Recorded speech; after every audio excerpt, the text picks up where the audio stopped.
Good morning, or depending when you're watching this, good afternoon, good evening, or good night. My name is Ross, and as always told, I had a voice radio, and it's Halloween! Happy Halloween to all you lovely people out there.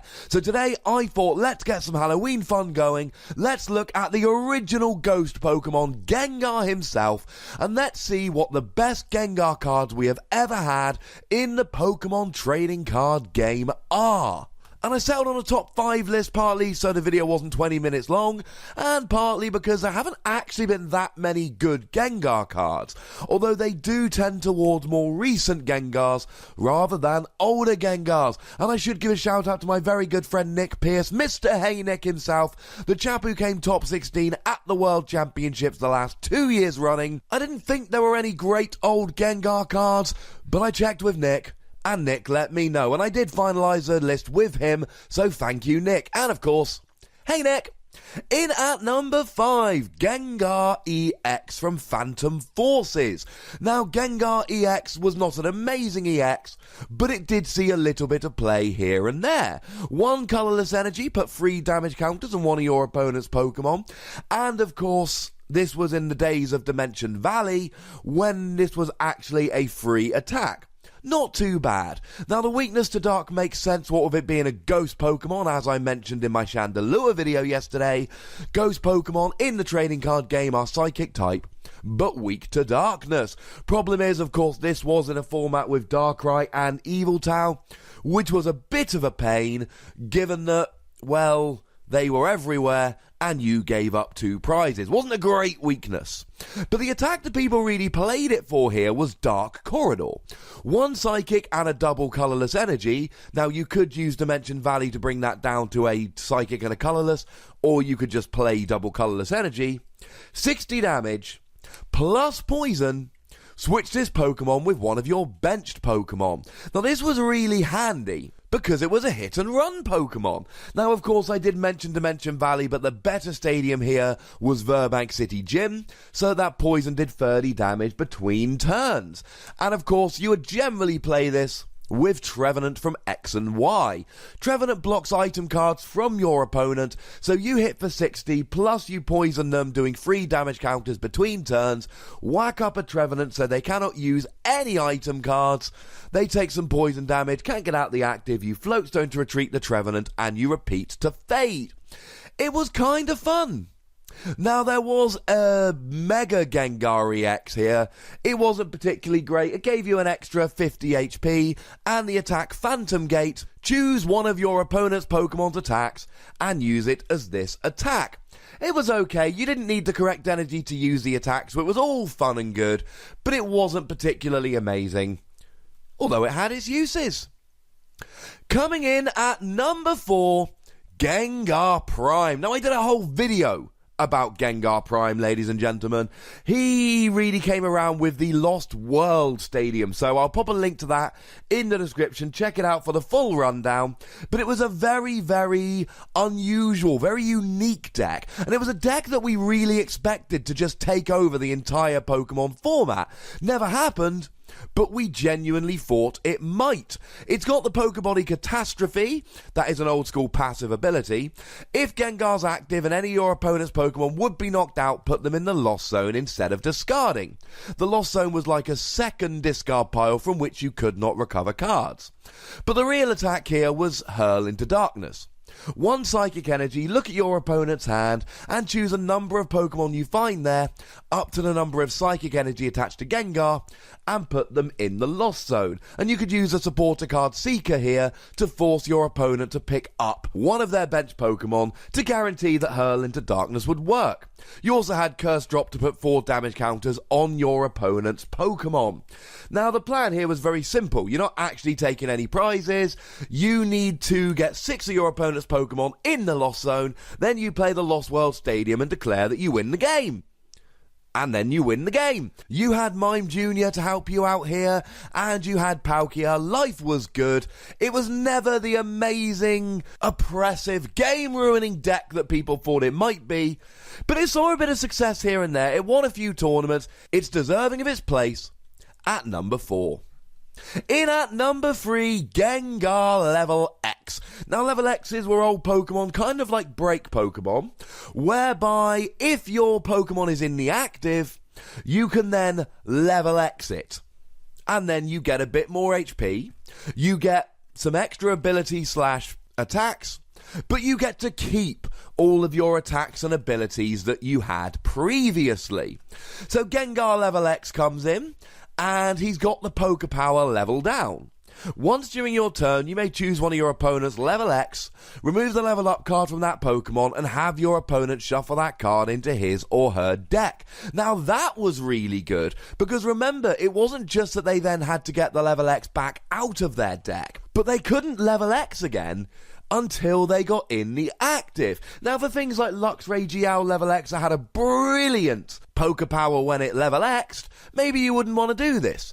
But for something like Uxie Level.X, I had an amazing Poké Power, but it was really awkward to Level.X and retreat the Uxie. That's where this level down came in.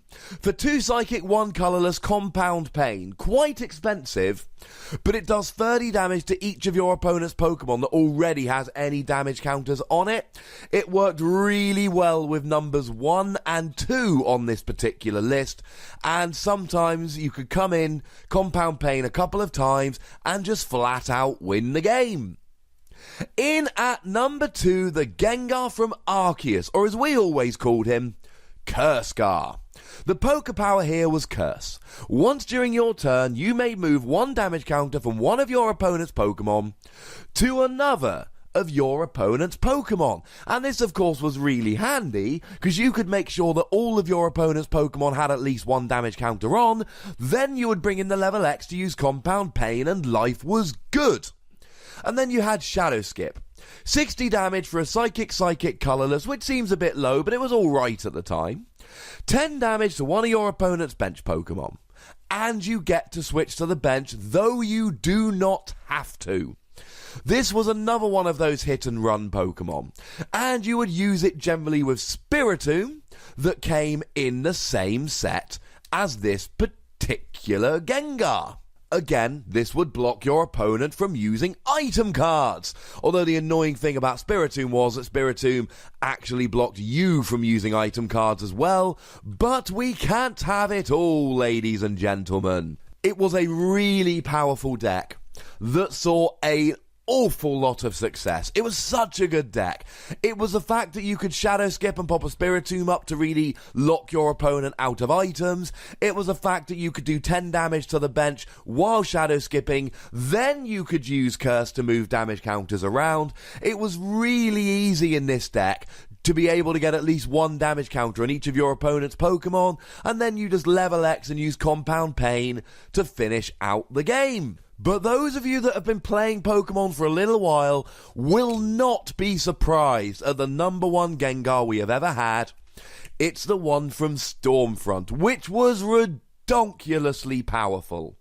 It had the Poké Power, which I still consider to be the most annoying, broken, and downright unfair thing we've ever had in the Pokemon trading card game.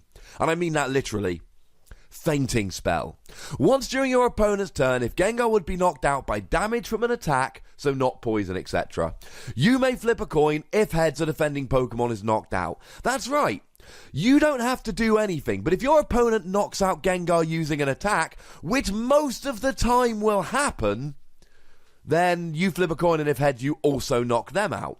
When I was playing Donphan, I would usually have my Donphan Expert Bouted. Free energy plus an Expert Bout, I can do 110 and KO a Gengar.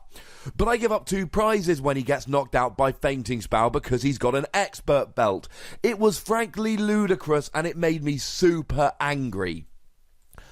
But you cannot deny it made Gengar a really good card. Then you had Shadowroom that allowed you to pop 6 damage counters on any Pokemon with a Poké Power. 3 damage counters on a different Pokemon, but really here you would focus on putting them on stuff like Uxie and Claydol. Speaking of Uxie, that was generally what people would use here. They would get Gengar down to a very low HP, then use Uxie to take the KO while then getting off the field so that Uxie wasn't there to be fainting spelled. It was the general way people got around fainting spell. But it was not always that easy to pull off, and it made me furious. And as if that wasn't good enough, we had the ridiculous attack Poltergeist. Look at your opponent's hand.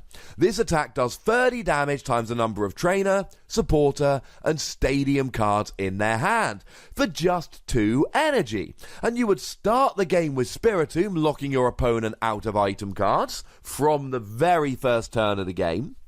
You would then use Spiritomb's free attack for 0 energy to evolve up to a Vileplume on your bench, and you could legitimately make sure your opponent never had access to their items at all from the very first turn of the game, even if you went second. And as if that wasn't mean enough, you'd then take advantage of it with Poltergeist, and if that wasn't mean enough, you would have Fainting Spell if they ever could KO you. It was a crazy good card, ladies and gentlemen, and I don't think there is any argument that this is the best Gengar we've ever had. And given that it is Halloween today, I could not think of a better way to start our celebrations than to look at our favourite Gengar cards. But as always, ladies and gentlemen, I want to hear from you. Let me know in the comment section, which of these was your favourite Gengar? Are there any Gengar that you think should have been on the list that weren't? Let me know in the comment section, and let me know why you think it's unfair that I ignored them. Go nuts! Be nice! Make sure you like this video, subscribe to this channel, follow me on Twitter at TheWossy, and Twitch for some live action at twitch.tv/PTCGRadio. If you want to support the channel, get some bonus podcasts, etc., and you should, you can do so at patreon.com/PTCGRadio. But by far the most important thing, as always, is to look after yourselves until next time. Thank you very much for watching. My name is Ross, and you've been watching PTCG Radio.